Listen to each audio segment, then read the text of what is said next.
Bueno, arrancamos segunda era. ¿Vieron el cronograma en el aula? Parece que no. Bueno, está el cronograma en el aula y ahí les figura que van a ser 4 clases de seminario, ¿no? 4, o sea que pueden tener solo una falta. Y van a ser 2 exámenes, ya les puse ahí cuándo vamos a tener el examen. Así que uno pueden desaprobar, el otro sí o sí aprobar y sumar 8 como mínimo para que les dé el promedio 4. Esas serían las condiciones del seminario. Bueno, lo que tenemos que ver hoy es metabolismo del hemo y vamos a hablar sobre las ictericias. Bueno, este tema no lo van a ver en el teórico, lo vamos a ver acá y después vamos a los casos clínicos, ¿sí?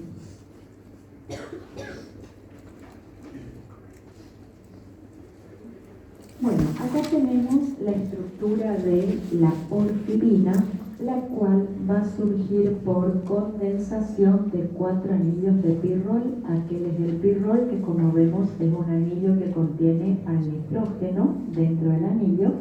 Bueno, y tienen que unirse 4 de esas estructuras para formar la porfirina, la cual une los anillos pirrólicos por esto que estamos viendo acá, que serían los puentes metinos, que da una conjugación de los dobles enlaces, porque sería, por ejemplo, doble, simple, doble, simple, doble, simple, doble. Es decir, que eso hace que los electrones puedan ir movilizándose por toda la estructura. Y ahí tenemos la forma esquemática de representar, donde vemos allá el anillo 1, 2, 3 y 4. Bueno, y acá también está con la misma numeración en números romanos.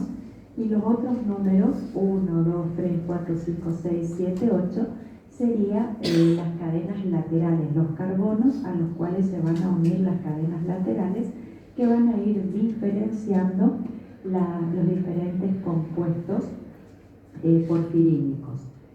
Así que bueno, esto con respecto a la estructura. ¿Cómo se sintetizan las porfirinas? Se tiene que formar el anillo pirrólico. Eso vamos a ir viendo luego con un ejemplo cuando formemos el grupo hemo, y ahí vamos a ver cómo se forma el anillo pirrólico. Luego tienen que condensarse 4 grupos pirrólicos para formar esa estructura tetrapirrólica cíclica que veíamos en la imagen anterior, y luego se va modificando la cadena lateral, se va oxidando, y de esa manera se conforman las diferentes porfirinas.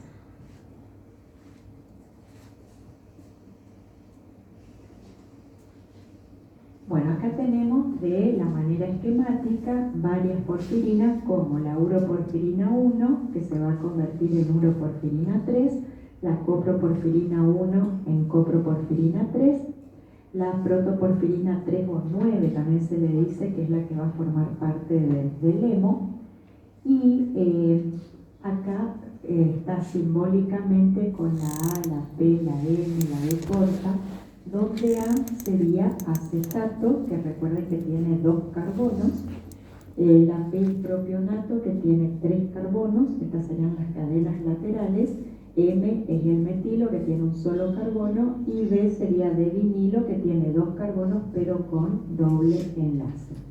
Entonces vemos que la uroporfirina 1, por ejemplo, es fácil de acordarse porque podemos seguir las agujas del reloj, y siempre es AP, AP, AP, AP, ¿sí? Así que siempre así. En cambio, en la 3 cambia solo carbonos 7 y 8, donde se invierte, en vez de ser AP es PA, ¿sí? Y el resto se mantiene. Y en la coproporfirina 1 también lo mismo, nada más que es MP, MP, MP, MP.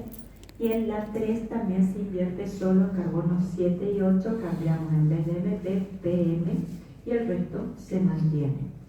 Ya en la protoporfirina 3 ya cambia un poquito, porque tenemos 3 sustituyentes en las cadenas laterales, tenemos tanto metilo como propionato y vinilo, así que bueno, ya no mantiene esa estructura que veíamos anteriormente.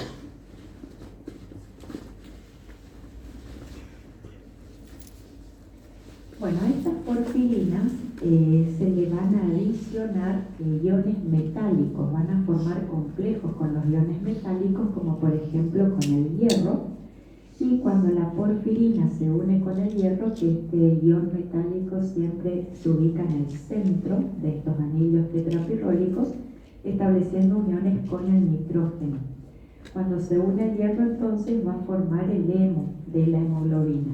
Y cuando se une magnesio, esa es la clorofila. Estas proteínas génicas van a cumplir diferentes funciones en el organismo, como por ejemplo, cuando está formando parte de la hemoglobina, transporte de oxígeno en sangre. Cuando forma parte de la mioglobina, es almacenar oxígeno en las células musculares para proveer de oxígeno a esas células rápidamente. Y en el caso de los citocromos, funciona como transportador de electrones. Ahora les muestro un cuadro donde resume todo esto con ejemplos de funciones. Entonces tenemos la hemoglobina, que como dijimos transporta oxígeno en sangre, la mioglobina, que se va a encargar de almacenar el oxígeno en las células musculares para proveer de oxígeno a estas células cuando lo necesiten rápidamente, citocromo C, que va a transportar electrones, citocromo P450, que va a hidroxilar a los xenobióticos, la catalasa, que lo que hace es degradar al peróxido de hidrógeno, también conocido como agua oxigenada, y el triptófano pirrolasa va a oxidar al triptófano. O sea que cada una de ellas está cumpliendo una función específica en el organismo.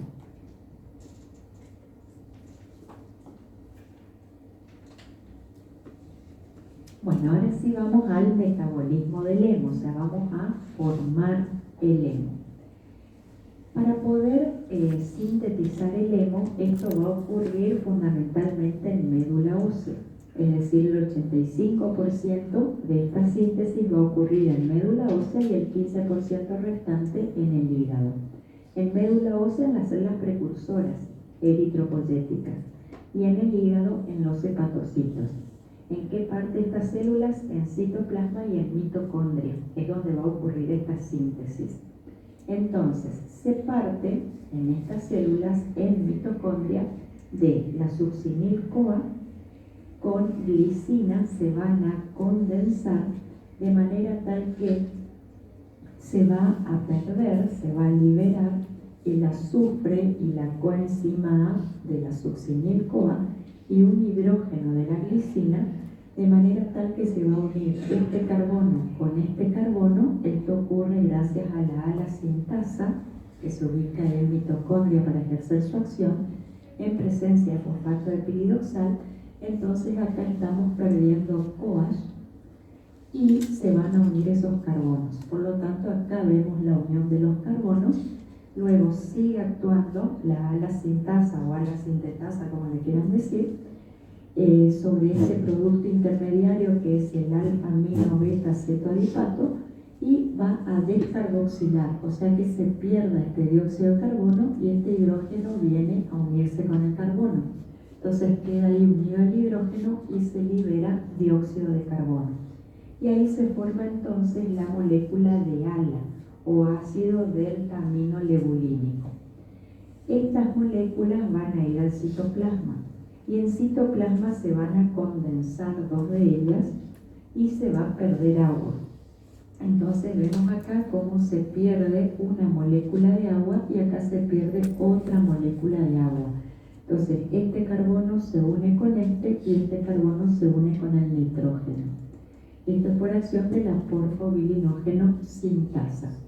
Entonces ahí ya vemos cómo se formó el pirrol. Teníamos que formar el pirrol primero. Bueno, se forma, así que ese es el primer pirrol precursor. Eso sería el porfobilinógeno. Esto ya dijimos que ocurre en citoplasma de estas células.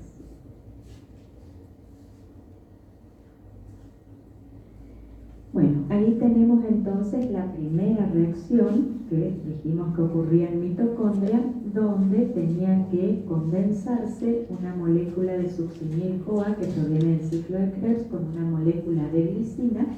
Se pierde CoA en presencia de ala-sintasa y de fosfato de piridoxal, se pierde también el dióxido de carbono y obtenemos ALA, o ácido delta-aminolevolínico.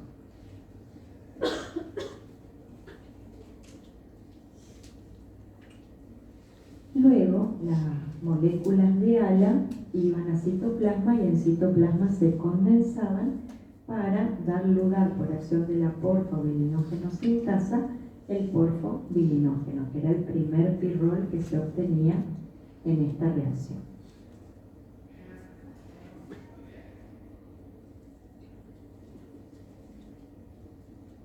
Creo que ya le subió el power en el aula. Bueno, luego que estábamos ahí, formamos el porfobilinógeno, ¿sí? El porfobilinógeno, entonces, estamos en citoplasma. Ese porfobilinógeno, por acción de la uroporfinógeno 1 sintasa, o también le podemos llamar hidroximetilvilano sintasa, o también le podemos llamar porfobilinógeno desaminasa. Tiene todos esos nombres en la misma enzima. Porfobilinógeno desaminasa porque pierde grupos aminos. Uroporfirinógeno 1 sintasa porque vamos a obtener este compuesto. O hidroximetilvalano sintasa porque vamos a obtener también ese producto intermediario. Así que por eso tiene las tres denominaciones. Así que el porfobilinógeno se va a transformar en hidroximetilvilano, que ya es una estructura lineal, por eso dice linearización, donde ya se van condensando 4 pirroles. Luego puede ocurrir una ciclización espontánea, es decir, que va a tener la estructura tetrapirrólica cíclica, o bien que actúe la uroporfirinógeno sintasa 3 para transformarse en uroporfirinógeno 3. De estas dos reacciones, la que más ocurre es esta, es decir, formación de uroporfirinógeno 3 por acción de la enzima, y la ciclización es muy poco lo que ocurre. Así que mayoritariamente se desvía hacia la formación de uroporfirinógeno 3. Todo esto está pasando en el citoplasma de estas células.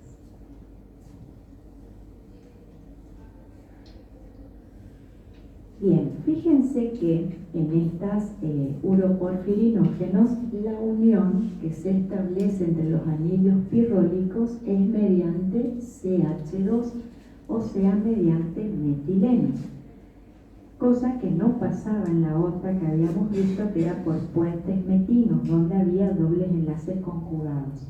Entonces, al no formar esos anillos conjugados, eso hace que los porfobilinógenos sean incoloros, ¿sí? Porque no tienen esos dobles enlaces conjugados, pero pueden oxidarse fácilmente y eso es lo que le da el color a estas moléculas, ¿sí?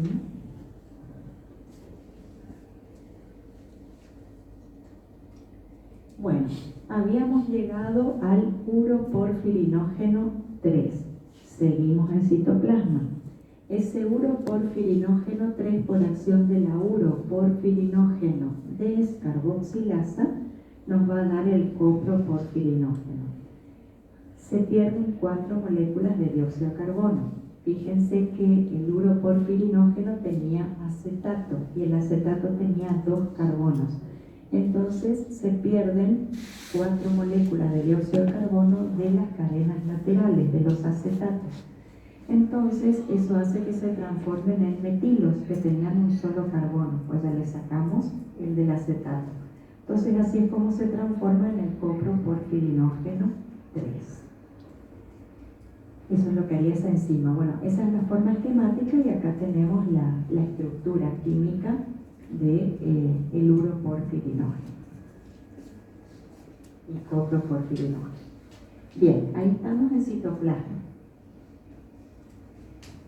Acá tenemos entonces el coproporfirinógeno 3 que está en citoplasma lo que va a hacer esta molécula es ir a mitocondria y por acción de la coproporfirinógeno oxidasa se pierde dióxido de carbono y nos va a dar el protoporfirinógeno 9, el cual se va a oxidar por acción de la protoporfirinógeno oxidasa y nos va a dar la protoporfirina 9. La protoporfirina 9, seguimos en mitocondria, por acción de la ferroquelatasa se va a adicionar el hierro a la parte central del anillo tetrapirrólico, estableciendo uniones con el nitrógeno. Y ahí entonces se formó el hemo. Con todas estas reacciones formamos el hemo. ¿Se entendió hasta acá?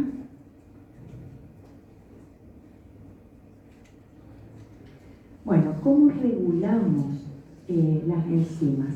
Las enzimas que son regulables son la ala-sintasa y la ferroquelatasa.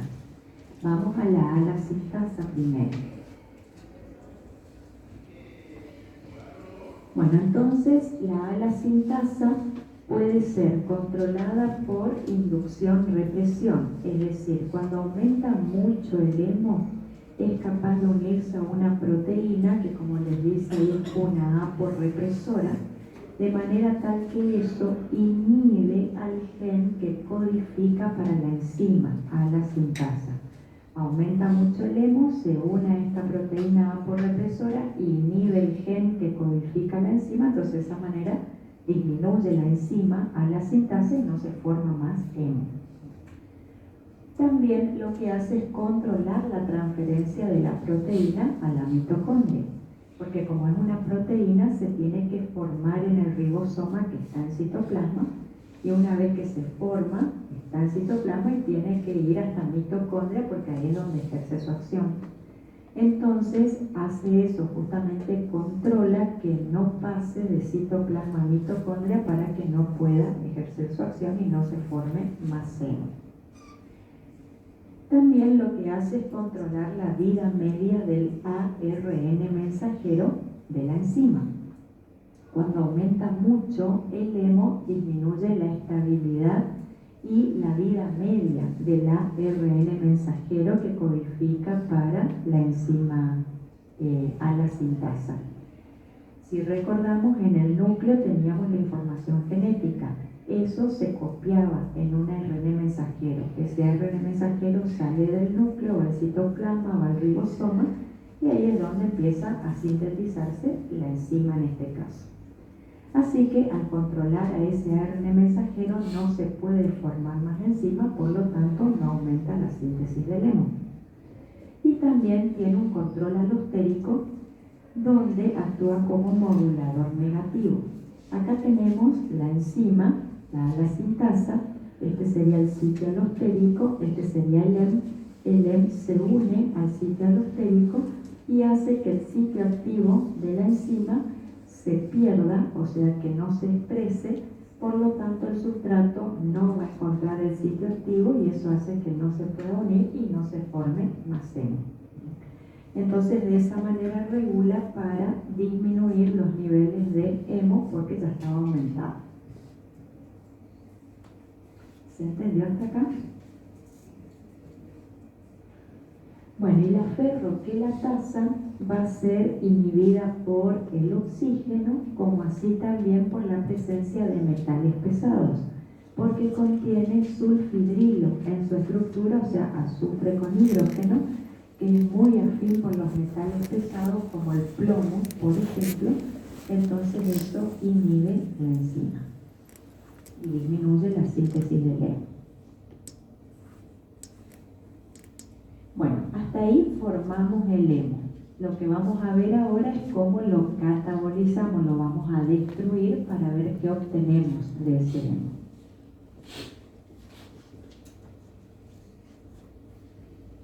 Bueno, el catabolismo del hemo nos da como producto la bilirrubina. Eso es lo que vamos a obtener como producto final del catabolismo del hemo. ¿Dónde ocurre este catabolismo? En el sistema retículo endotelial. Y en el vaso principalmente. Es el el lugar donde preferentemente va a ocurrir el catabolismo del hemo. También puede ser en médula ósea, puede ser en hígado, pero fundamentalmente en el vaso, en los macrófagos del vaso. Bueno, y el 75% del hemo proviene de la destrucción de los glóbulos rojos, es decir, aquellos que ya cumplieron su vida útil de 120 días y van a ser destruidos para volver a formar más glóbulos rojos. Así que el 75% proviene de ahí, de esos glóbulos rojos viejitos, y el 25%, bueno, de citocromos, mioglobina y eritropoyesis ineficaz.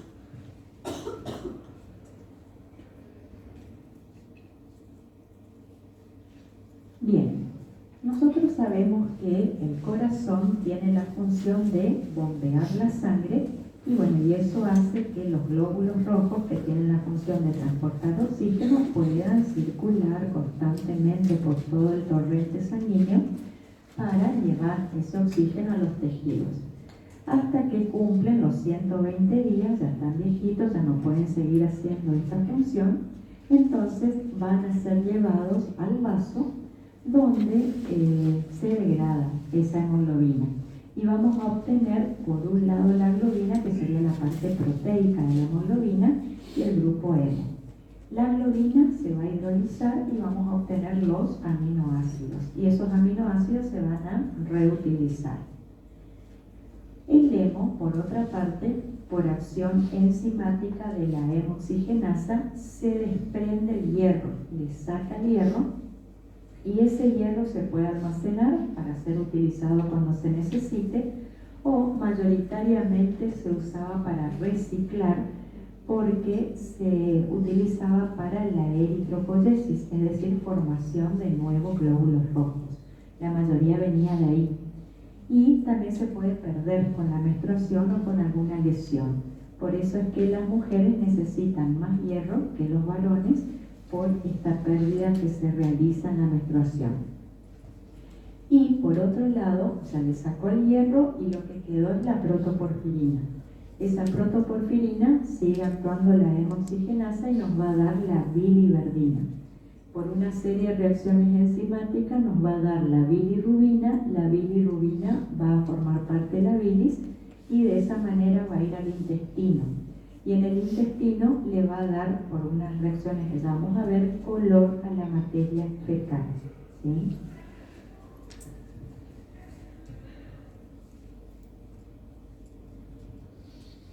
Bien, entonces, estamos en el macrófago del vaso, donde está el hemo, por la hemoxigenasa, le saca el hierro, y sigue actuando sobre la protoporfirina, la va a transformar en biliverdina, ¿sí? Que ya sería una estructura lineal. Luego, sobre esta biliverdina, va a actuar la biliverdina reductasa en presencia de NAD-fosfato reducido, y ahí es donde se transforma entonces la biliverdina en bilirrubina indirecta o no conjugada, la cual tenía una característica y es que es liposoluble. Al ser liposoluble quiere decir que no puede circular solita en sangre porque no es soluble en la misma, así que necesitaba que alguien la transporte para que la lleve al hepatocito. Así que tenía que unirse a la albúmina, y la albúmina es la que la va a llevar hasta el hepatocito para que pueda conjugarse esa bilirrubina.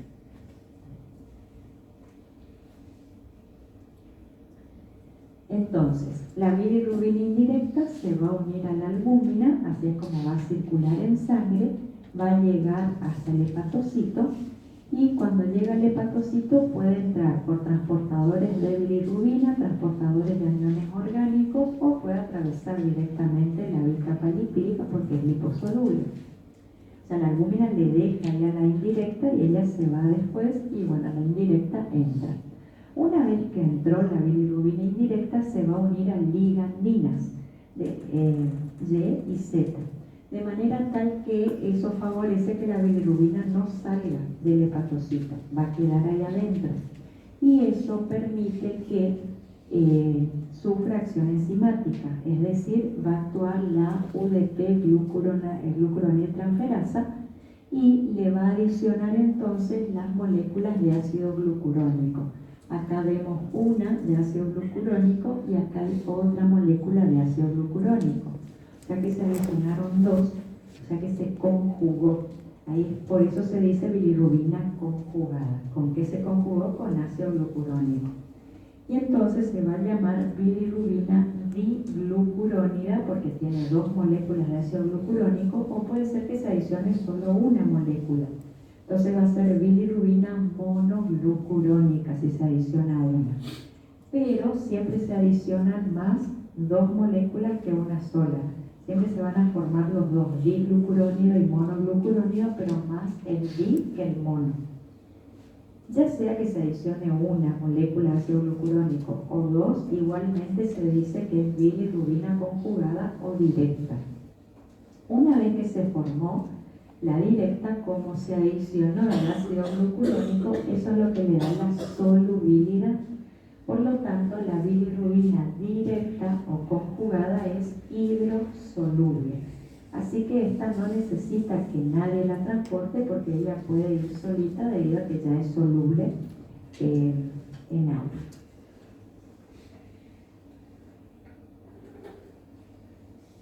Bueno, esto es para recordar, ya habíamos visto, pero bueno, nunca está de más.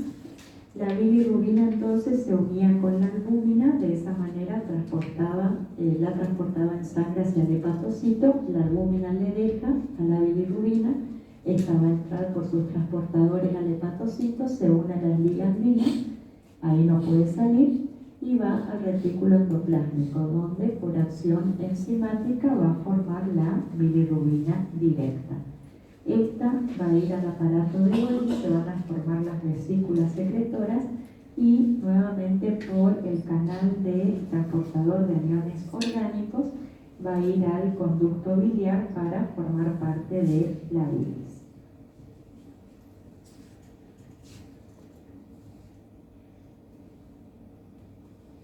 Bueno, esto es para recordar la circulación enterohepática. Se formaba la bilirrubina directa, esta va a venir por el colédoco hacia el intestino, acá le va a pasar una serie de reacciones enzimáticas que ya vamos a explicar, y lo que se forma ahí va a volver por la vena porta al hígado. Una vez que alcanza el hígado va a circulación sistémica para ir al riñón, por ejemplo, y ahora vamos a hablar qué es lo que pasa ahí. Pero esta sería la circulación enterohepática. Bien, entonces, se degradaba la hemoglobina, ahí obteníamos bilirrubina no conjugada o indirecta que se unía a la albúmina. Esto permite que llegue al hepatocito. La bilirrubina indirecta se conjugaba, transformándose en bilirrubina directa en el hígado, y de ahí iba por el conducto biliar hacia el intestino. Una vez que está en el intestino, acá tenemos bacterias intestinales que tienen enzimas. Y por acción de esas enzimas de las bacterias intestinales, la bilirrubina directa se va a transformar en urobilinógeno. Y el urobilinógeno, siguen actuando las bacterias intestinales, se va a transformar en estercobilinógeno. El esterco parte del urobilinógeno porque parte vuelve por la vena porta. Y este estercobilinógeno se va a oxidar a estercobilina. Y es la estercobilina la que le va a dar el color a la materia fecal. Ese color marrón es por la estercobilina. El urobilinógeno que vuelve por la vena porta al hígado, después alcanza la circulación, va a llegar al riñón y ahí el urobilinógeno se transforma en urobilina. Y la urobilina es la que le da el color a la orina. Ese color amarillo es por la urobilina. ¿Sí? Y este es todo el circuito. ¿Se entendió hasta ahí? Bien. Bueno, acá tenemos la estructura química, ¿sí? El urobilinógeno que por acción de las enzimas bacterianas se va a transformar en estercobilinógeno y esto en estercobilina, y el urobilinógeno en riñón, que se transforma en urobilina por oxidación.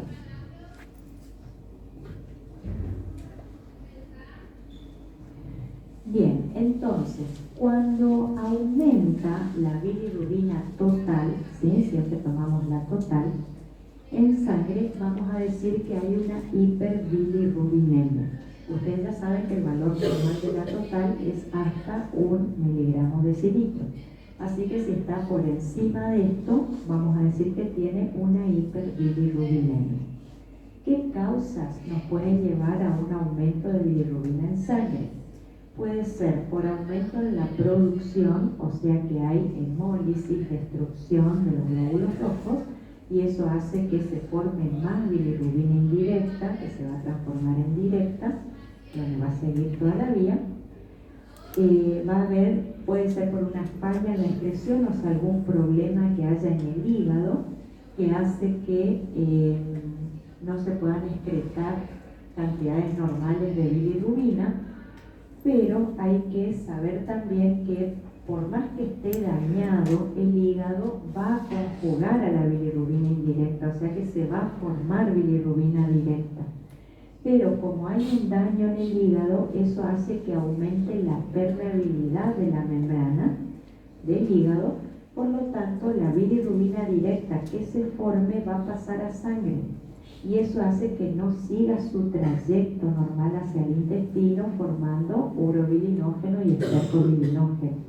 Es decir, que eso hace que aumente la bilirrubina directa en sangre porque no sigue su trayecto.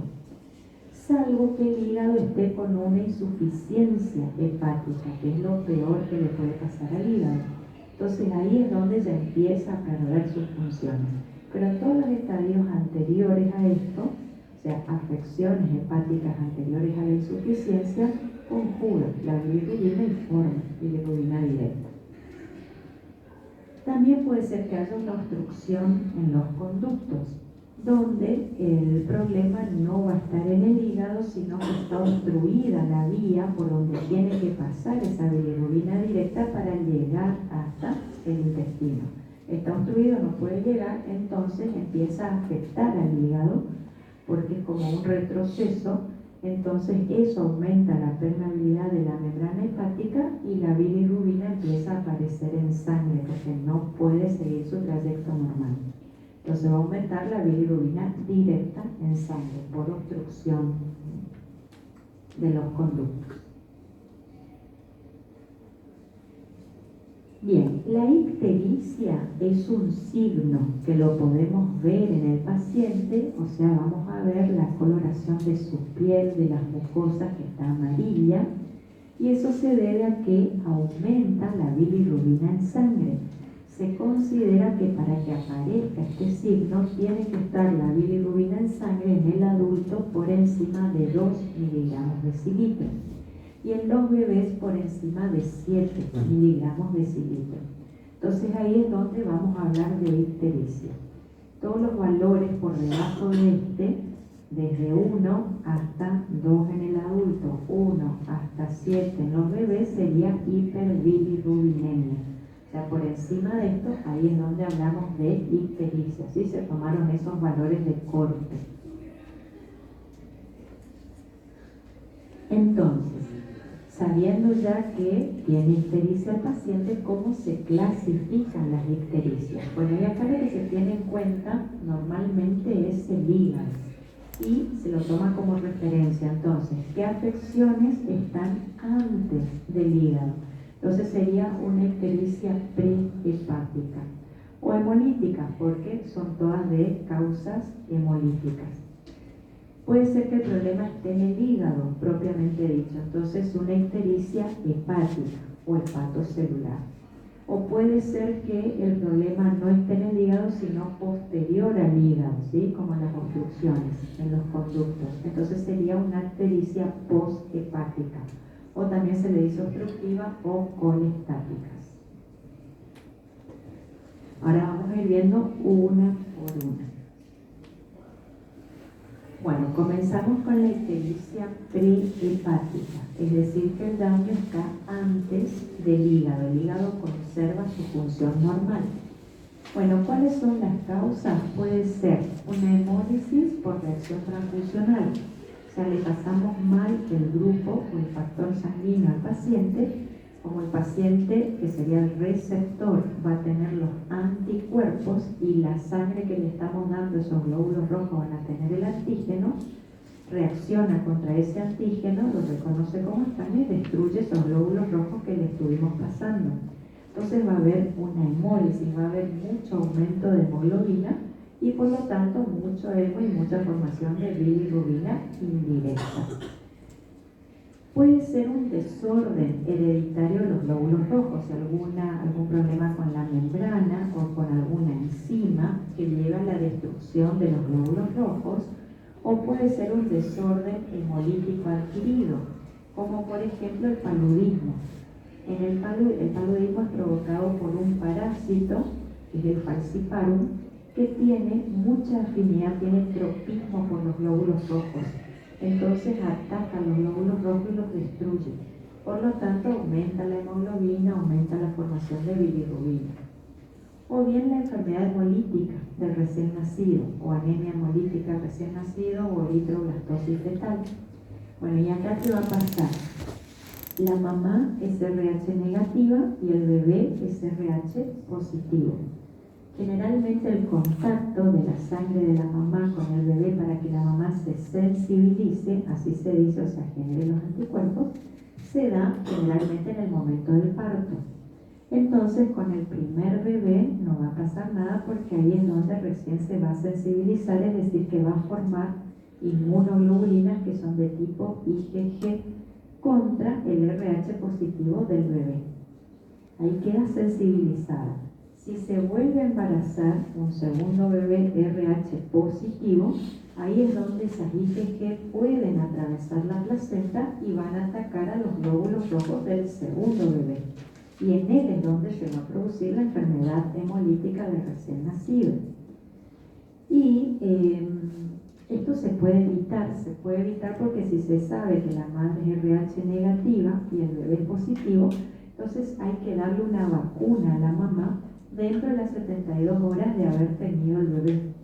Esa vacuna es una anti-inmunoglobulina G, o sea, es una inmunoglobulina que agarra esa inmunoglobulina que se formó, eso va al vaso y se destruye. Entonces de esa manera no queda sensibilizada y puede volver a tener otro bebé RH positivo, pero otra vez va a tener que ponerse la vacuna y así sucesivamente. Bueno, si no se hizo esto, entonces el bebé, el segundo bebé que nace, va a ser amarillo, ¿sí? Va a estar histérico debido a esta hemólisis que se produce. Entonces ahí hay que llevarlo rápidamente a la luz para destruir esa bilirrubina y evitar que se produzca el kernícteros, que es cuando ya empieza a afectar, como está poco desarrollada la barrera hematoencefálica, esa bilirrubina va al cerebro y afecta la función neuronal. Entonces, bueno, para evitar eso. Pero bueno, hay un desorden hemolítico. Puede ser también por una enfermedad hemolítica del sistema retículo endotelial, o sea, hay mucha destrucción de glóbulos rojos en estos sistemas, como en las megalias, por ejemplo, o una anemia hemolítica autoinmune. Es decir, que la propia persona está generando anticuerpos contra sus propios glóbulos rojos, de manera tal que los destruye y bueno, y eso lleva al aumento de la bilirrubina indirecta. Entonces, como vemos, son todas causas hemolíticas. Por cualquiera de estas causas, entonces, va a aumentar la formación de bilirrubina indirecta. Esta va a ir al hígado, se va a formar la directa, va a aumentar la directa, pero no va a aparecer en sangre, porque la bilirrubina directa que se forma va a pasar directamente al intestino. Entonces, en el intestino, como está llegando mucha bilirrubina directa, se va a formar mucho urobilinógeno y mucho estercobilinógeno. El estercobilinógeno se va a transformar en estercobilina y es lo que le va a dar el color a la materia fecal, va a estar bien coloreada, por eso se dice que es una hipercolia. Tiene mucho color esa materia fecal porque aumentó la estercobilina. El urobilinógeno entonces va a llegar hasta el riñón por la vía que ya explicamos y eso hace que aumente la urobilina. Entonces va a haber coluria, se dice, mucha pigmentación en la orina, pero por el aumento de urobilina. Entonces, ¿cuáles son los signos? Va a haber una hiperbilirrubinemia a expensas de la no conjugada o indirecta, que es la que aumenta por la hemólisis que hay. Va a haber coluria por el aumento de la urobilina y va a haber hipercolia por el aumento de la estercobilina. ¿Sí? Así que eso es lo que aparece en la prehepática.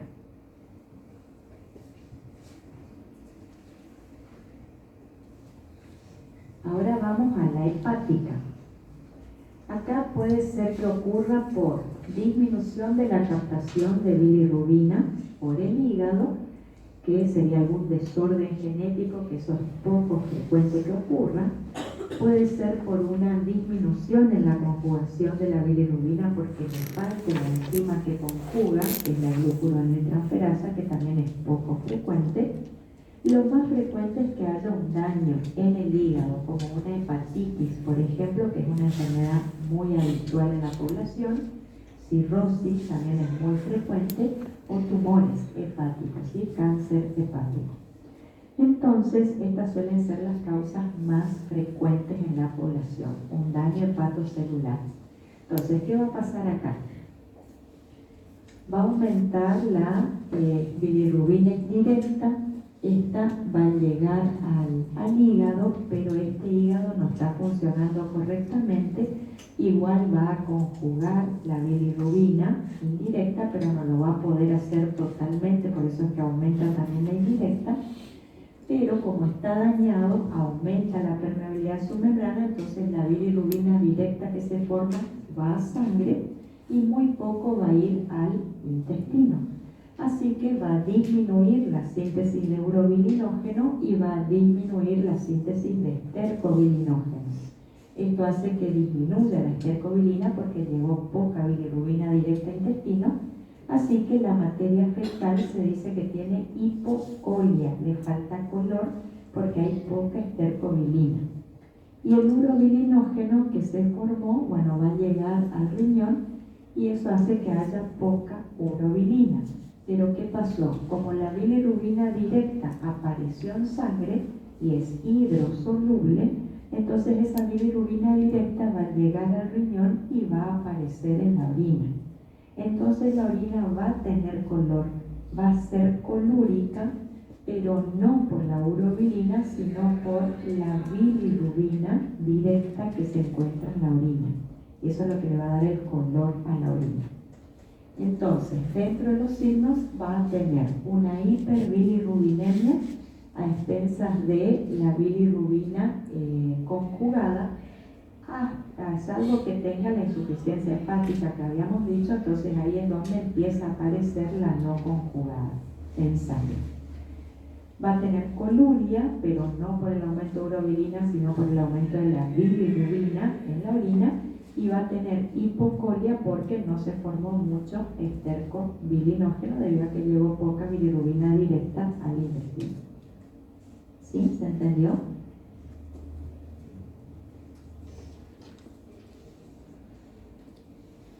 Bien, y la otra sería la ictericia posthepática. Acá el problema está posterior al hígado, que puede ser por un desorden estructural del tracto biliar. Esto es raro que ocurra la malformación, una colelitiasis, o sea, cálculos en la vesícula, que eso es muy frecuente, una atresia congénita de las vías biliares, que también es poco frecuente que esto ocurra, una obstrucción biliar por algún tumor, por ejemplo. Entonces, eso hace que esté obstruida la vía acá del conducto, así que se va a formar la bilirrubina directa, pero esta no puede seguir su trayecto. Por lo tanto, queda acá en el hígado y eso empieza a aumentar la permeabilidad hepática de la membrana, entonces esa bilirrubina directa pasa a sangre. Y como no puede circular al intestino, no se va a formar urobilinógeno, por lo tanto no va a haber estercobilinógeno, no va a haber estercobilina, así que la materia fecal no va a tener color. Entonces se dice acolia, sin color, van a ser heces blancas. Y como no se formó urobilinógeno, no va a llegar al riñón, por lo tanto no va a haber urobilina, pero como había aumentado la bilirrubina directa en sangre, la directa sí va a ir a la orina, por lo tanto es la que le va a dar el color a la orina, pero no por la urobilina, sino por la presencia de la bilirrubina directa. Así que lo que va a tener el paciente va a ser una hiperbilirrubinemia a expensas de la conjugada, porque aparece en sangre, va a tener coluria por el aumento de bilirrubina en la orina y va a tener una espuma persistente. Eso ustedes van a ver en el práctico de orina. Espuma persistente quiere decir que no se va la espuma y puede darse por dos situaciones. Puede ser porque aumenten las proteínas en la orina o porque aumenten los ácidos biliares. En este caso, aumentan los ácidos biliares. Entonces, eso hace la característica de la orina. Bueno, y la materia fecal se dice acolia porque no tiene color debido a la ausencia del estercobilinógeno. ¿Se entendió? ¿Sí? ¿Alguna duda? ¿No? Bueno.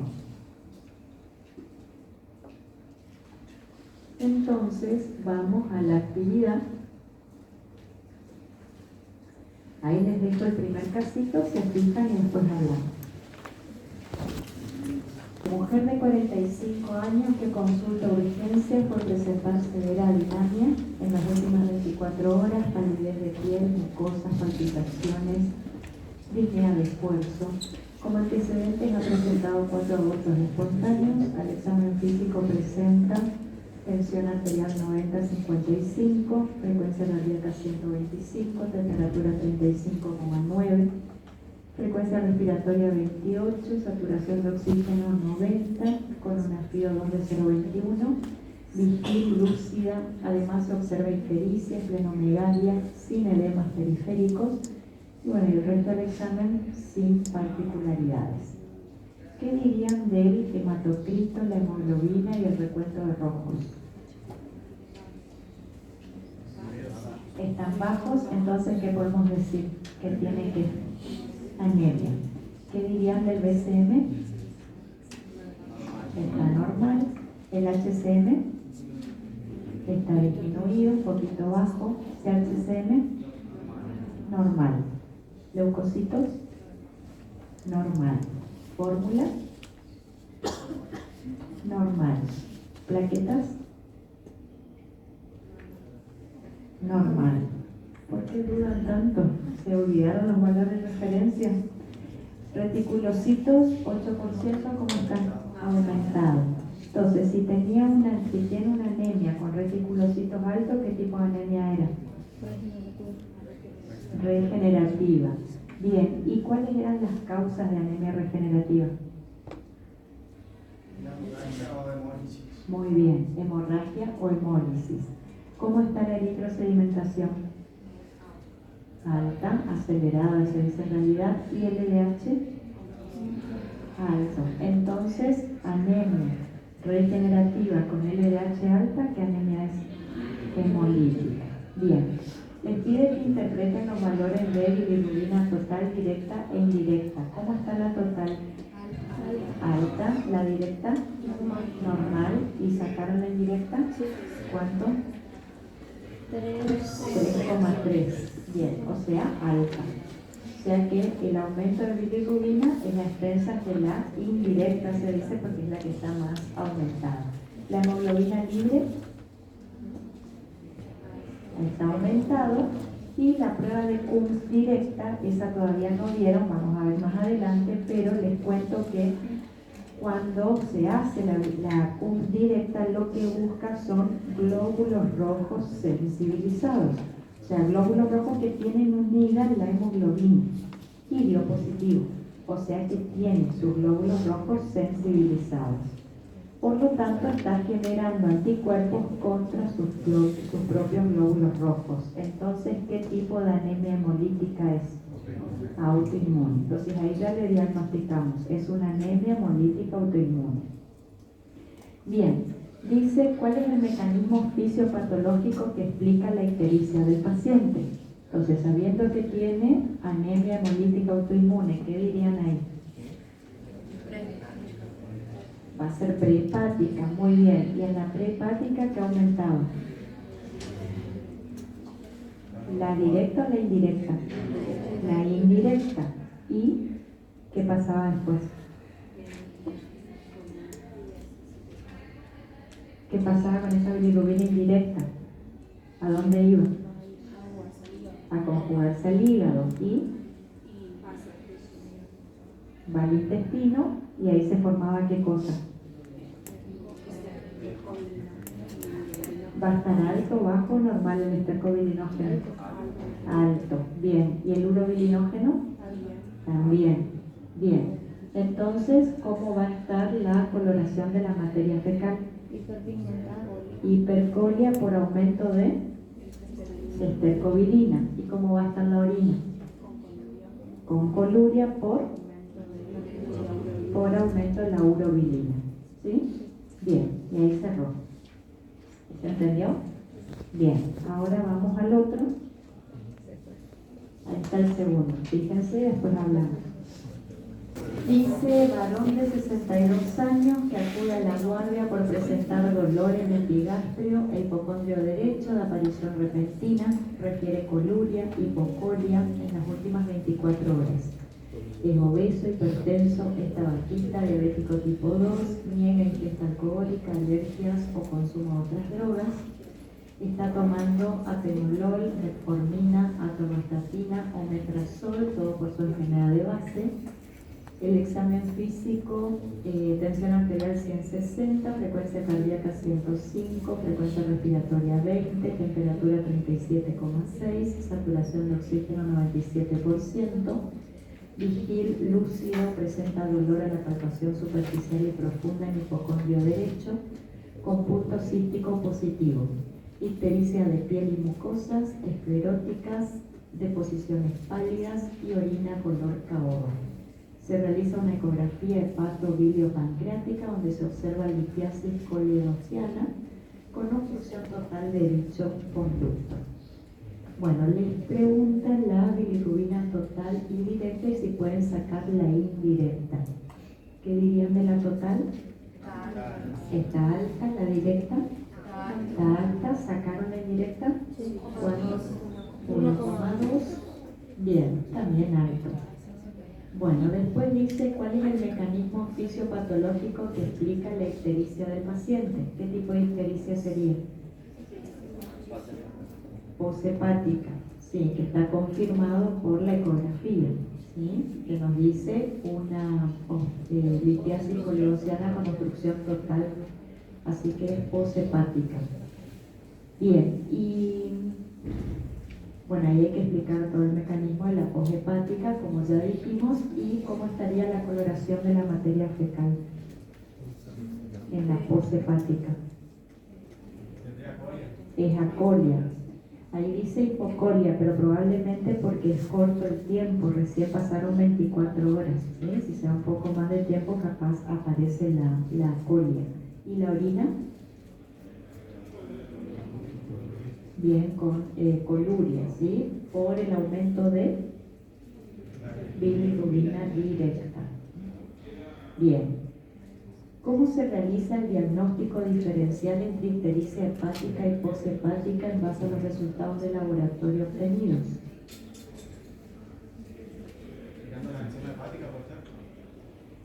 Bueno, pero ahí también va a aumentar en la hepática.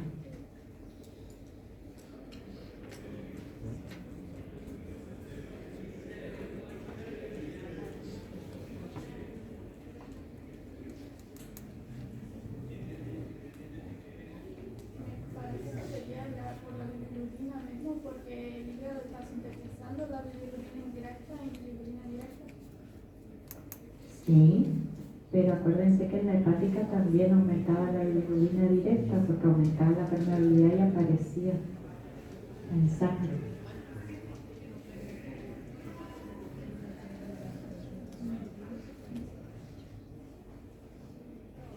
Y entonces,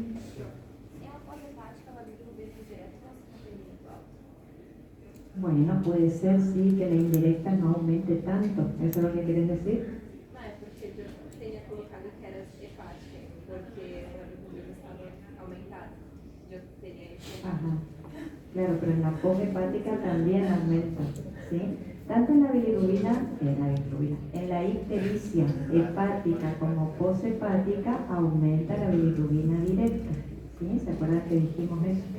En las dos, o sea que eso no me permitiría distinguirlas.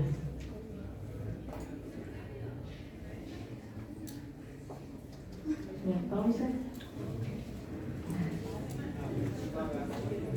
¿cómo?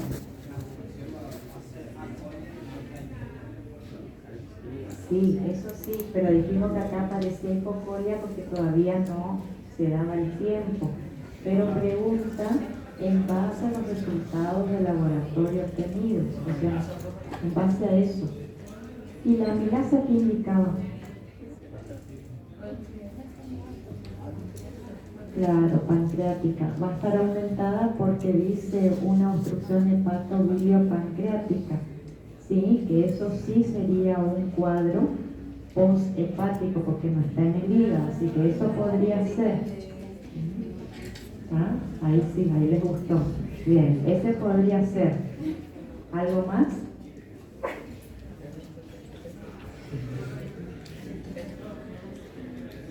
Afecta ahí al conducto igual porque comparten. ¿Hay algo más?